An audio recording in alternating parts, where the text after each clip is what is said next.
금융당국이 고금리가 이어지자 고정금리 전세 대출 확대를 검토하고 있다는 기사가 있어서 가져왔습니다. 보시죠. 금융당국이 금리 상승세가 이어지자 고정금리형 전세자금 대출 상품을 확대하는 방안을 검토 중이라고 합니다. 자, 현재 전세자금 대출은 변동금리를 택하고 있습니다. 현재 전세자금 대출 금리가 좀 높죠. 7% 정도 될 건데 아마, 그죠? 6% 후반대에서 7% 정도를 보시면 될 겁니다. 11일 금융권에 따르면 금융위원회는 고정금리형 전세대출 상품 확대 여부를 두고 은행권 및 주택금융공사 등과 협의 중인 것으로 알려졌다라고 합니다. 전세대출은 대부분 변동금리형으로 금리 상승 시 위험에 크게 노출된다는 지적에 따른 것이다 라고도 이야기하고 있고요. 자, 그러면 자, 이걸 보시죠. 요것 때문에 가져온 기사입니다. 은행연합회에 따르면 농협의 전세대출 평균 금리는 1월에 4.93%라고 합니다. 농협의 전세대출 평균 금리가 4.93, 그리고 신한은행은 5.17, 우리은행은 5.99, 하나은행은 5.13. 농협이 제일 낮죠, 그죠? 농협은 지금 5% 언더로 떨어졌어요. 전세자금 대출 금리가 평균 금리입니다. 그러면 뭐 이거보다 높은 것도 있고 이거보다 낮은 것도 있겠죠.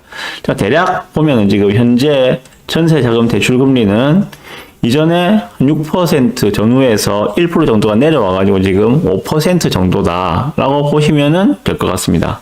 전세자금 대출 평균 금리가요. 자, 그럼 이걸 갖다가 지금 조금 더 낮춰 가지고 고정금리로 하는 상품들을 출시를 하겠다 하는 이야기입니다. 자, 제가 주목하는 부분은 지금 요거거든요. 전세자금 대출금리가 이제 5%다. 전세자금 대출금리가 5%다. 자, 그러면 이 정도 금리 수준이면 전세로 수요가 몰릴 수 있을 것인가? 이 부분에 대해서 저는 고민이 되었고, 그 부분에 대해서 말씀을 드리고 싶어서 이 기사를 가지고 온 겁니다. 보시죠. 기사 내용 간단한데, 이걸로는 생각할 게 좀 많거든요. 자, 요거는 한국부동산원 통계실입니다. 통계실에서 여러분 보이시나요? 한국부동산원 통계뷰인데 지역별 전월세 전환율 아파트로 한정해서 1년 동안의 데이터를 가지고 온 자료입니다.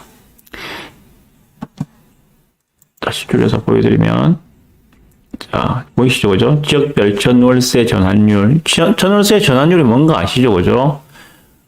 내가 전세가 예를 들어서 1억이야. 이거 갖다가 월세로 바꾸면은 얼마가 되는가에 대한 그 전환율을 이야기하고 있는 겁니다. 예를 들어서 전월세 전환율이 6%다. 그러면 1억에 대해서 6%면은 600만 원이죠, 그죠? 그러면 이걸 월세로 바꾸게 되면은 월 50만 원이 됩니다. 그죠? 그게 전월세 전환율입니다. 자, 그러면 앞에 제가 6%라고 예를 들어서 말씀드렸는데, 그러면 현재 지역별 전월세 전환율이 어느 정도인지 한번 보고 말씀드릴게요. 자, 현재 아파트로 한정했습니다. 아파트보다도 연립이나 단독주택은 전월세 전환율이 더 높습니다. 일반적으로 그렇습니다. 아파트가 제일 싸요. 전월세 전환율은. 그런데 지금 보시면 서울, 부산, 경기, 경남 4개 지역만 제가 한정해서 들고 왔는데, 보시면 2022년 10월 달까지의 통계밖에 없습니다. 그 뒤에 통계는 아직까지 집계가 안 됐는가 봐요. 22년 10월 달 기준으로 했을 때 부산의 전월세 전환율은 4.8%라고 합니다. 4.8%.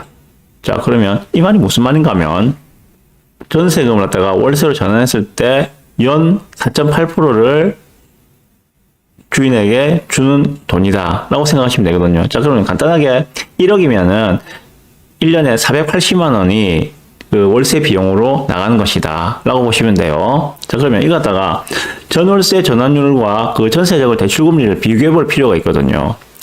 전월세 전환율 4.8%인데 예를 들어서 그 앞에서 보시다시피 지금 전세자금 대출금리가 예를 들어서 5%다 라고 한다면은 지금 여기서 이 자료는 지금 22년도 10월달 자료이기 때문에 지금은 이거보다 조금 더 올라갔을 거예요. 그러면은 5%라고 봅시다. 예를 들어서 부산의 아파트 전월세 전환율은 5%입니다. 그리고 농협의 전세자금 대출 금리도 5%입니다. 똔똔이죠, 이제. 그죠? 똔똔인 상황입니다. 자, 그러면 만약에 작년처럼 전세자금 대출 금리가 더 높다면은 월세를 택하는 것이 더 이익이겠죠. 전세자금 대출 금리가 6%다. 그런데 전월세 전환율은 5%다. 그러면 당연히 월세를 택하는 것이 이득이겠죠. 그런데 현재는 지금 똑같아졌어요. 그죠? 그런데 어느 시점에 이 전세자금 대출 금리가 전월세 전환율 5%보다 더 낮아진다면, 다시 말해서 금리가 떨어지면서 전세자금 대출 금리도 현재의 전월세 전환율 5%보다 더 낮은 4.5%가 된다면, 그때는 당연히 전세로 수요가 몰려들게 되겠죠. 이해되시죠? 제 말이 뭔 말인가? 네.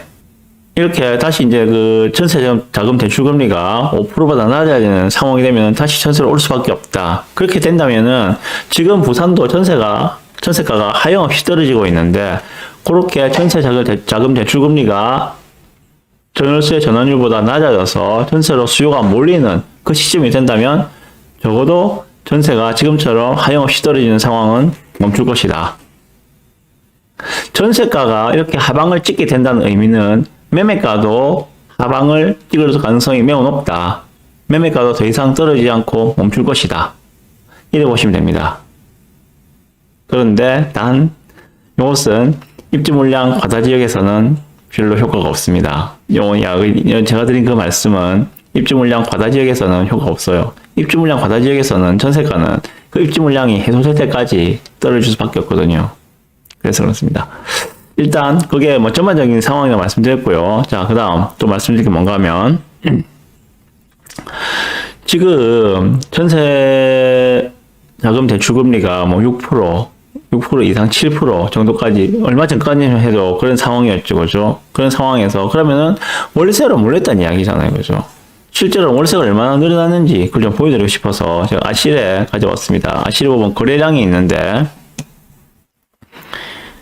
이거 잘 보이시나요? 잘 보이실 거라고 믿습니다. 자, 지금 최근 3년간의 부산 동래구의 거래량입니다. 2020년, 21년, 22년의 거래량입니다. 거래량인데, 이 파란색 막대 그래프가 지금 매매에 대한 거래량입니다. 20년도에는 거래량이 어마어마했죠, 그죠? 근데 21년도에는 20년보다 거래량이 많이 줄었죠. 그리고 21년도에는 거래량이 더 많이 줄었죠. 동래구가 그렇습니다. 자, 그러면 전세는 어떠한가? 전세 거래량도 봅시다. 전세 거래량은 3년 동안 크게 별반 차이가 없습니다. 그죠? 크게 별반 차이가 없어요. 근데 월세 거래량을 볼게요. 월세 거래량은 어떻는지 3년 동안. 확연하게 지금 2022년 들어서 월세 거래량이 늘어난 거는 표가 나죠. 그죠? 이전의 월세 거래량보다 2022년에 월세 거래량이 훨씬 많아졌다는 거는 표면적으로 드러나고 있죠. 그죠? 동래구뿐만이 아닙니다. 보시면 다른 곳 한번 볼게요. 부산 진구 한번 봅시다. 부산 진구 같은 경우는 어떻는지. 부산 진구도 지금 3년치만 모아서 한번 보게 되면요. 자, 매매 같은 경우에는 2020년 대비해서 많이 줄었죠. 그죠? 21년, 22년에는 전세는 어떻습니까? 전세는 크게 변동이 없죠. 그죠? 큰 변동 없이 꾸준하게 오히려 약간 더 늘어난 것 같기도 하죠. 22년 들어서는. 근데 월세는 어떤지 한번 볼게요. 자, 월세 같은 경우는 어떻습니까? 20년, 21년 대비해서 22년에 월세가 많이 늘어난 게 보이시죠? 그죠? 왜 이렇게 월세가 늘어났는가? 이유는 단 하나였어요. 전세 자금 대출 금리가 너무 높았기 때문에, 오히려 월세가 더 쌌기 때문에 월세로 사람들이 몰려갔다. 그러다 보니까 전세는 하염없이 떨어졌다. 왜? 수요가 월세로 빠졌으니까. 그러니까 전세가 약세를 보였다. 이렇게 보시면 될 것 같습니다. 제가 말씀드리고 싶은 내용은 그거였습니다. 지금 고정 고정금리의 전세자금 대출도 지금 고려를 하고 있다라고 하는데, 물론 5% 정도나 그보다 낮은 선에서 책정되지 않겠습니까? 현재의 전세자금 대출 평균 금리는 5%다. 라고 보시면 됩니다. 앞으로 이게 뭐 약간 더 오를지 약간 더 떨어질지 모르겠지만은 이 정도 선이라고 보시고 지금 현재 전월세 전환율과 비교해 보시면서 뭐 전세 시장이 어떻게 변화해 나갈 것인가를 예측해 보시는 것도 의미가 있을 거라 생각해서 가져왔던 기사였습니다. 네.